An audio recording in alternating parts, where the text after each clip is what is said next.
ከንቱ ንግግር ብቻ ትሆናለች። መልስ አይኖራቸውም፣ መልስ አይሰጣቸውም፣ የመለስ ዕድል አይሰጥም።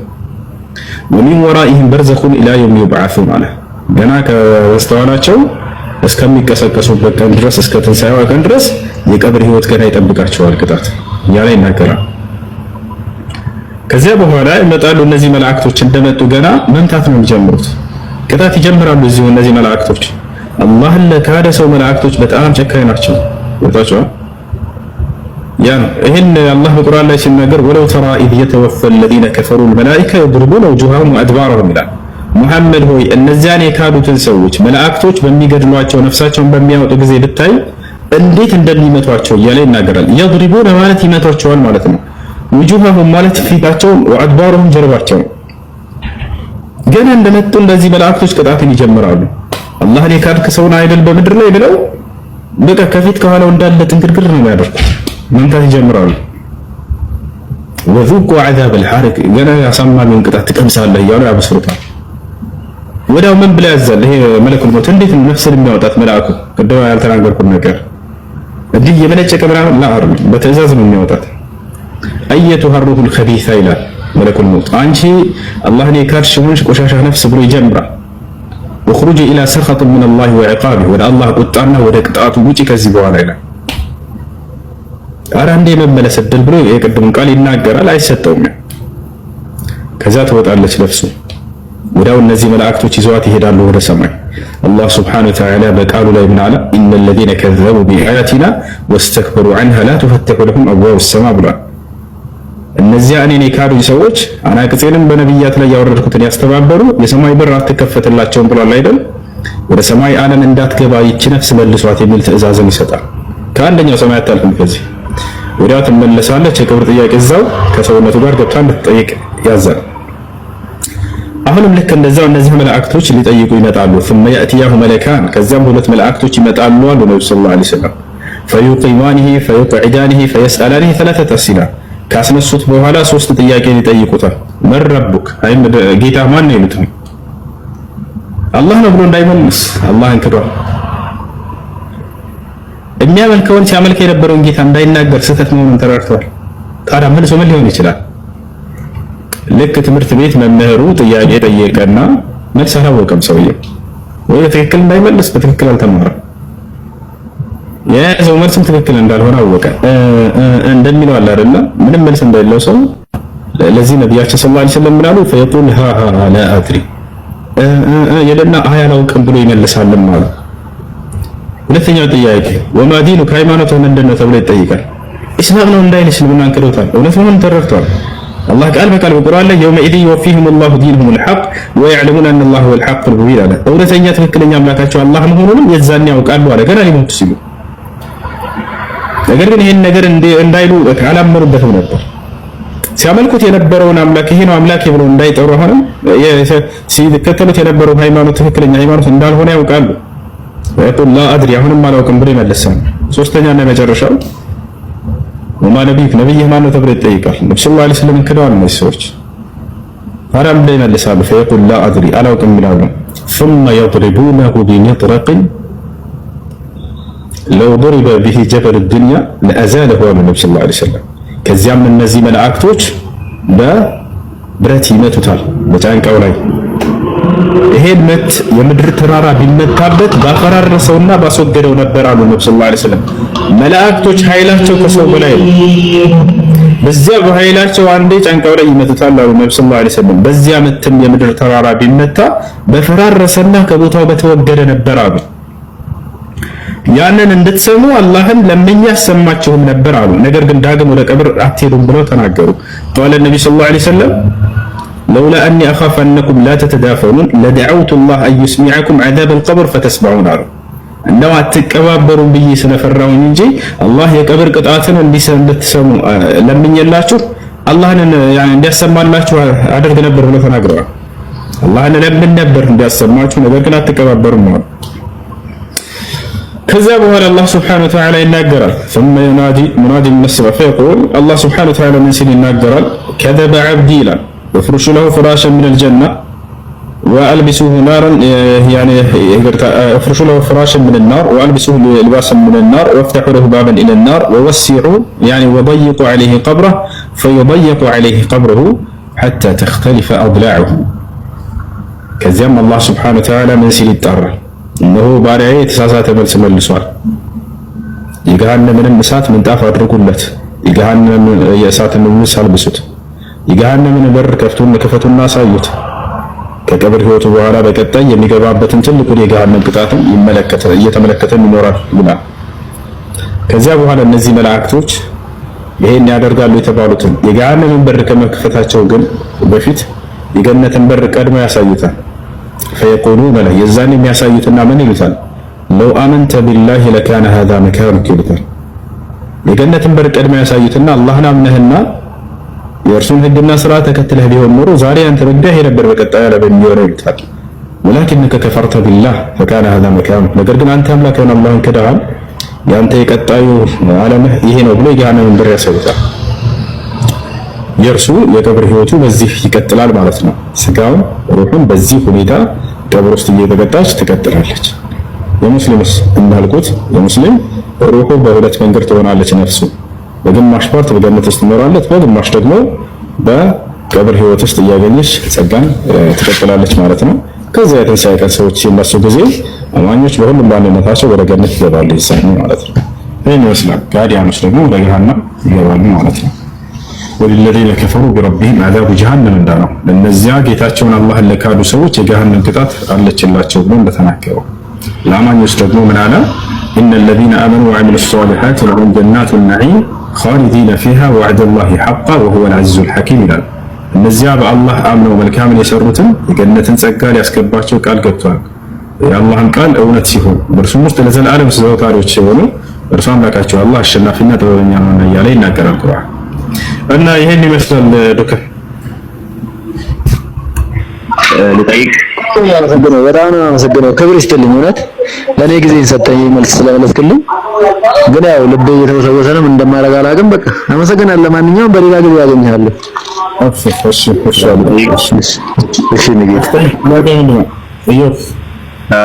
ሁለት ጥያቄ ነበር። አንደኛው ሱራ 3 አያ 49 ኢሳ ፈጠረ ይላል። ኢሳ መፍጠር ይችላል እንዴ? እናም ደግሞ እሱ የፈጠራቸው ወፎች ማን ነው አላህቸው? ሁለተኛው ጥያቄ ደግሞ አንዳንድ ነው እንጂ እሺ አሁን እሱ የፈጠራቸው ወፎች አልክ። ወፎችን ፈጠረ አይደለም የሚለው ወደ እሱ እንመጣለን። ኦኬ እሱ ወፍን ፈጠረ አይደለም የሚለው እሺ የወፍ ቅርጽ ነው የሚለው እንጂ ወፍን አይደለም። እሺ መፍጠር የሚለው እንኳን አንደ መፍጠር የሚለው ወፍ አይደለም የፈጠረው የወፍ ቅርጽ ነው። የወፍ ቅርጽ መፍጠር ትችላለህ። ፈጠራ ሲባል አትሰሙ። ይሄ ሰው የሚፈጥረው ፈጠራ በጣም ደስ የሚል ነው አልኩ። ኦኬ ፈጣሪ ነው ይሄ ሰው ማለት ነው። እንደዛ አይደለም። ፈጠረ የሚለው ቃል የአረበኛ ቃል ሰወራ፣ ከለፈ በጣም ብዙ ቃላቶች አሉት። አሁን እዚህ ቦታ ላይ ተስዊር ያኔ ነብያችን ሰለላሁ ዐለይሂ ወሰለም ሐዲስ ላይ ሲናገሩ ምን አሉ? ኢነ الذين يصورون هذه الصور يقال لهم يوم القيامة أحيوا ما خلقتم አሉ። ዛሬ በምድር ላይ ህይወት ያላቸውን ቅርጻ ቅርጽን የሚቀርጹ ሰዎችን የሰው የእንስሳት ማለት ነው ከእንጨት ከጭቃ ከድንጋይ ሊሆን ይችላል። አላህ የትንሣኤ ቀን እነዚህን ሰዎች ምን ይላቸዋል አሉ? በሉ በምድር ላይ የፈጠራችኋቸውን ሕያው አድርጓቸው ይላቸዋል አሉ። አየህ መጀመሪያ ስዕል ብለው ገለጿቸው፣ ቅርጽ ብለው ገለጿቸውና ከዚያ የፈጠራችኋቸውን ብለው ገለጹ። ስለዚህ በእስልምና ሰወረ ኸለቀ ይባላል። ክርስቶስ እዚያ ቦታ ላይ ምንድነው መሲሁ ያደረገው? ቅርጽ ነው የቀረጸ ይባላል አይደል? ይሄንን ግን ለሚለው ቃል ኸለቀ ብሎ አመጣ። በሌላም ቦታ ላይ አላህ በሱራ አንከቡት ላይ ምን ይላል? አላህ ሱብሓነሁ አብርሃም ህዝቦችን ሲናገራቸው ጣዖታትን የቀረጹ ሰዎችን ፈጠራቸው ብሎ ገልጿቸዋል። አየህ በቅርጽ መቅረጽን ፈጠረ ብሎ ይገልጻል። ይህ ነው ያውና እዚህ ጋር ሐዲስ ላይ እንደምታየው መቅረጽን መፍጠር ብሎ ይገልጻል። ስለዚህ አረበኛ ቃል ኸለቀ ፈጠረ ሲባል ጊዜ ቀረጸ የሚለውን ያሲዛል ነው። ክርስቶስ ታዲያ እዛ ላይ ያደረገው ምንድነው? ወፍን ነው የፈጠረው አይደለም። ወፍን ሳይሆን የወፍ ቅርጽን ከጭቃ ነው የቀረጸው፣ መቅረጽን ነው። ኢነ አስሐብ هذه الصور يعذبون يوم القيامة يقال لهم أحيوا ما خلقتم። አሁን ያለው የነገርኩህ ሐዲስ ያው ዛሬ እነዚህ ምድር ላይ ቅርጻ ቅርጽን የሚቀርጹ ሰዎችን የትንሣኤ ቀን አላህ በሉ የፈጠራችኋቸውን ሕያው አድርጉ ብሎ ያዛቸዋል አሉ። አያችሁ አይደል? የቀረጻችኋቸው ለሚለው ቦታ ተከተው የፈጠራችኋቸው የሚለው ይመጣል። ያ እና ክርስቶስ ወፍን ፈጠረ አይደለም ነው የወፍን ቅርጽ ነው የሚለው። ታዲያ በራሪ ወፍ ያደረጋት ማን ነው ከተባለ ራሱ ያዛው ኢየሱስ ይናገራል።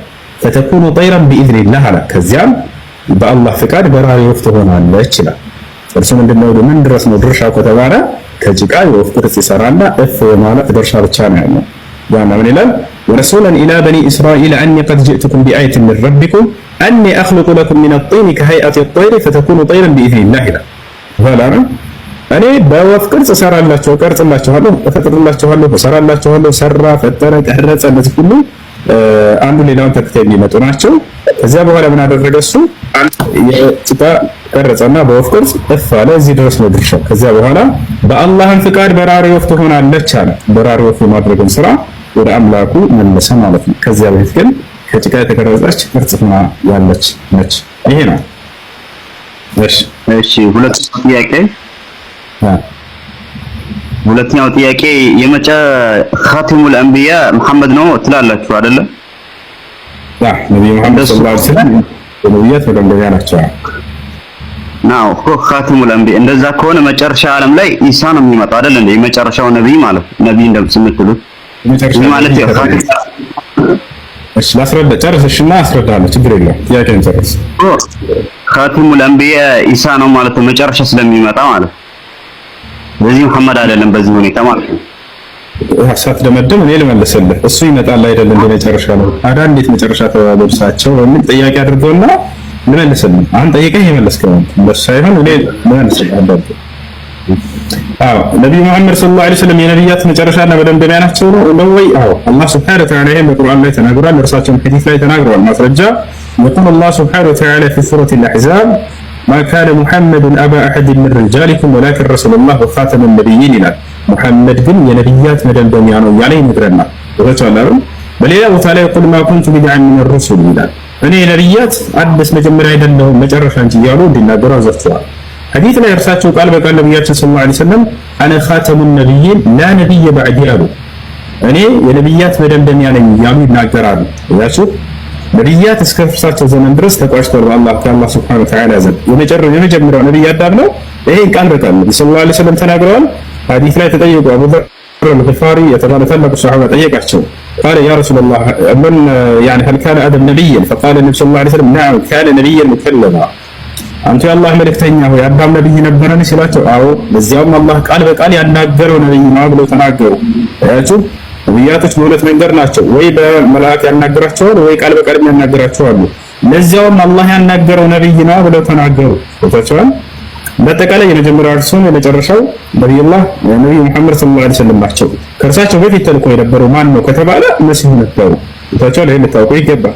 ነብያችን ሰለላሁ ዐለይሂ ወሰለም ቃል በቃል ለይሰ ሁናከ ረሱል በይኒ ወበይነ አልመሲህ አሉ።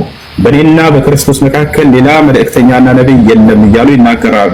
ያ ነው እርሳቸው በፊት ተልኮ የነበረው እርሱ ነው። እርሱም ከእኔ በኋላ የሚመጡ ነብይ ብሎ አብስሯል። መሲሁ ሲናገር ምን አለ?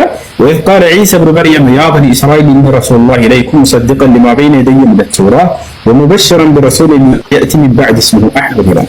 የማርያም ልጅ መሲሁ ለእስራኤል ልጆች ምን አላቸው?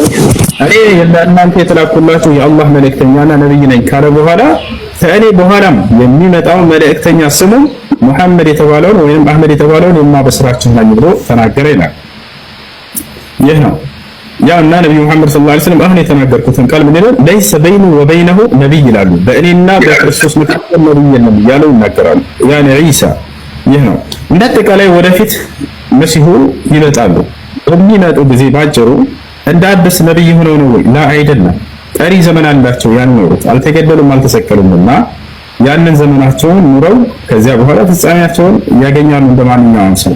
ወጣቸው አላረም አላህ ይሄን ቃል በቃል ሲናገር ምን ይላል? በሱረቱ ኒሳ ላይ ወኢን ሚን አህሊል ኪታብ ኢላ ለዩእሚነነ ቢሂ ቀብለ መውቲሂ ይላል። የዚያኔ በሚመጣም ጊዜ መሲሁ ምድር ላይ አንድም አይሁድ ወይንም ክርስቲያን አይኖርም በትክክለኛው መንገድ የሚያምኑ ቢሆን እንጂ ይላል። የሚያምኑ ቢሆን እንጂ እያለ ይናገራል ማለት ነው። ወጣቸው አላረም ይመጣል መሲሁ ያችን ቆይተው ይሞታል ነው። ነብያችን ሰለላሁ ዐለይሂ ወሰለም ምን ያክል ዓመት እንደሚቆይ ሁሉ ተናግረዋል። ቃለ ነብዩ ሰለላሁ ዐለይሂ ወሰለም ينزل فيكم عيسى بن مريم فيمكث 7 سنة وفي رواية أخرى 40 سنة ነቢያችን ሰለላሁ ዐለይሂ ወሰለም ምን አሉ? የማርያም ልጅ መሲሁ በመካከላችሁ ይወርዳል 7 ዓመትም ይቆያል አሉ። በሌላ ዘገባ ላይ 40 ዓመት የሚል አለ። 40 ዓመትና 7 ዓመት የሚለው ተጋጭቶ ሳይሆን መጀመሪያ ቆይቶ የሄደው 33 ዓመት አለ፣ ወደፊት የሚመጣው ደግሞ 7 ዓመት አለ። በአጠቃላይ ስንት ዓመት ይሆናል? 40 ዓመት ይቆያሉ መሲሁ ማለት ነው። በምድር ላይ የቆዩት ቆይታ ይሄ ነው። ነብዩ ሆነ አይመጣም ማለት ነው። ምን አልከኝ? እንደ አዲስ ነብይ ሆኖ ሳይሆን የሚመጣው የእርሳቸውን ህግና ስርዓት የሚከተልና የሚያስተምር ሆኖ ነው የሚመጣው። ወጣላ አይደለ?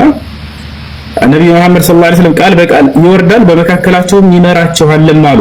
በእኔ ህግና ስርዓትም ይመራል ሰዎችን አሉ። ወይዱዑ الناس الى الاسلام ቃል በቃል ልናሳይ እንችላለን። ወደ እስልምና ሰዎችን ይጣራል ይላሉ። ወይዱዑ الى الله ወደ አላህ የሚጣራል ሰዎችን አሉ። ወጣላ አይደል? ወየኡመኩም ቢኪታቢላህ ወቢሱነቲ አሉ። በአላህ መጽሐፍና በእኔ ህግና ስርዓት በሱናዬም በእኔ ሐዲስም ይመራቸዋል ሰዎችን እያሉ ተናገሩ። አንድ እርሳቸው ተከታይ ነው የሚሆነው። እርሱ ብቻ ሳይሆን ማንኛውም ነብይ ቢመጣ ነብዩ ሰለላሁ ዐለይሂ ወሰለም ሌላ ሐዲስ ላይ ምን አሉ? ለው ካነ ሙሳ ሐየን ማ ወሲዐሁ ኢላ ኢትባዑ ዛሬ በእኔ ዘመን ሙሴ በህይወት ቢኖር የእኔ ተከታይ ከመሆኑ ውጭ ሌላ አማራጭ የለውም ነበር አሉ።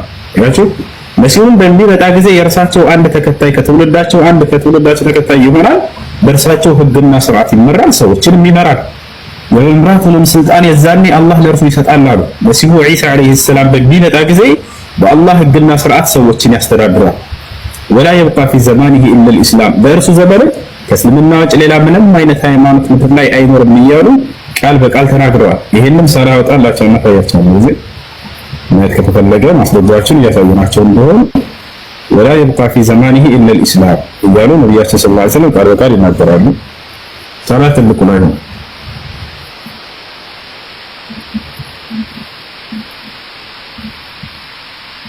ሰላ አለ ሐዲስ ቁጥር ስንት ልክፈተል ከሌለ? ኦኬ እሺ ወይህሪክ አላሁ ኩለ አልሚለል ፊ ዘማኒሂ የሚለውን ሐዲስ አውጣው።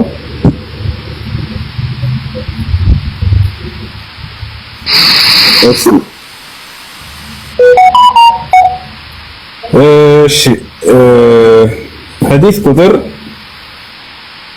صحيح أبو داود لا يوتا صحيح أبو داود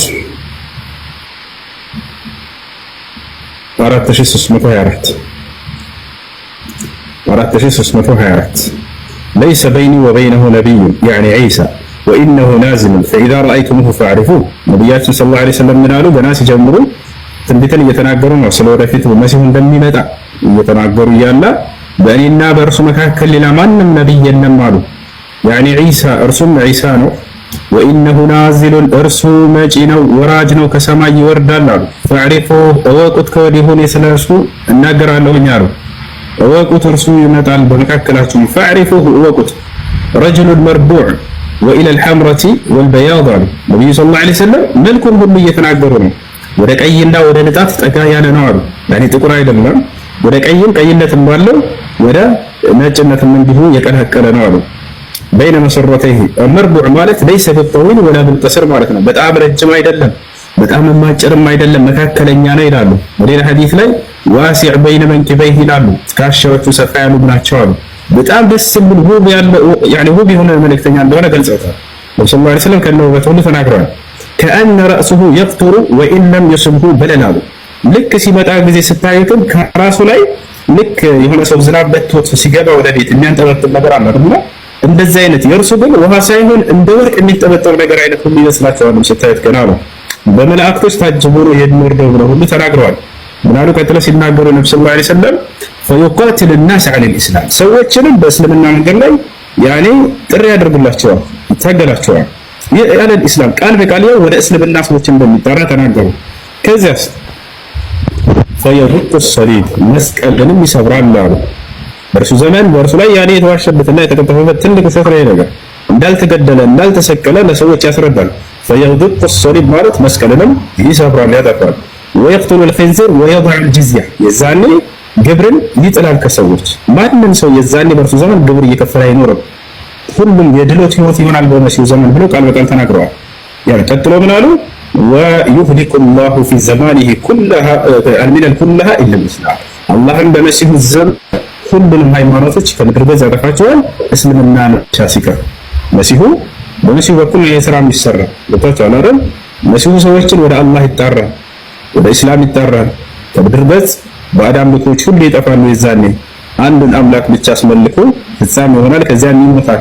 እንቀጥል ሐዲሱን ወይህሊኩ ላሁ ፊ ዘማኒሂ ልሚለል ኩለሃ ኢላ ልኢስላም ወይህሊኩ ልመሲህ ደጃል አሉ። ሐሰተኛውን መሲህን ያጠፈዋል አሉ። ትክክለኛው መሲህ እውነተኛው መሲህ ሐሰተኛውን መሲህ ይገድለዋል፣ ያጠፈዋል። ፈየምኩሱ ፊል አርድ 40 ሰነተን ثم يتوفى ያ ከዚያም ይሞታል አሉ። በምድር ላይ በአጠቃላይ በ40 ዓመት ቆይታውን ሲገልጹ 40 ዓመት እንደሆነች ይናገራሉ። ثم يتوفى ከዚያም ይሞታል። فيصلي عليه المسلمون ሙስሊሞችን ሶላተል ጀናዛን ይሰግዱበታል። አንድ ሰው በሞተ ጊዜ በእርሱ የሚደረግ ሶላተል ጀናዛ አለ። ማንኛውም ሰው በሞተ ጊዜ እርሱንም ትሰግዱበታላችሁ የዛ ንብረት ተናገሩ። ያው መሲሁ ዒሳ ዓለይሂ ሰላም በሚመጡ ጊዜ ሰዎችን በእስልምና መንገድ ላይ የሚያስተምሩና ወደ እስልምና መንገድ የሚጣሩ መሆናቸውን በአላህ ሕግና ስርዓት በነብዩ ሰለላሁ ዐለይሂ ወሰለም አስተምህሮ ሰዎችን የሚመሩ መሆናቸውን ይህን ሁሉ ያስተምራል ማለት ነው። እና የዛኔ ለጥያቄ መልስ ሲመጡ ጊዜ በአንድ የነብዩ ሰለላሁ ዐለይሂ ወሰለም ሕግና ስርዓት የሚያስተምር አስተማሪ መልእክተኛ ሆነው ይመጣሉ እንጂ እንዳዲስ ያ ነብይነታቸው ማድረግ አይደለም። ነብይነትን ማድረግ ጠፍቷል ወይ? አልጠፋም። ሐታ ሙሴ ቢመጣ አሁን የኔ ተከታይ ይሆናል ሲሉ ጊዜ ነብዩ ሰለላሁ ዐለይሂ ወሰለም ነብይነቱ ይካዳል ማለት አይደለም። ነብይ ናቸው ነብይ ናቸው። በሚመጡ ጊዜ ግን የእርሳቸው አንድ ሕግና ስርዓት ተከታይ ሆነው የሚከተሉ የሆኑ ነብይ ሆነው ይቆያሉ ማለት ነው እንጂ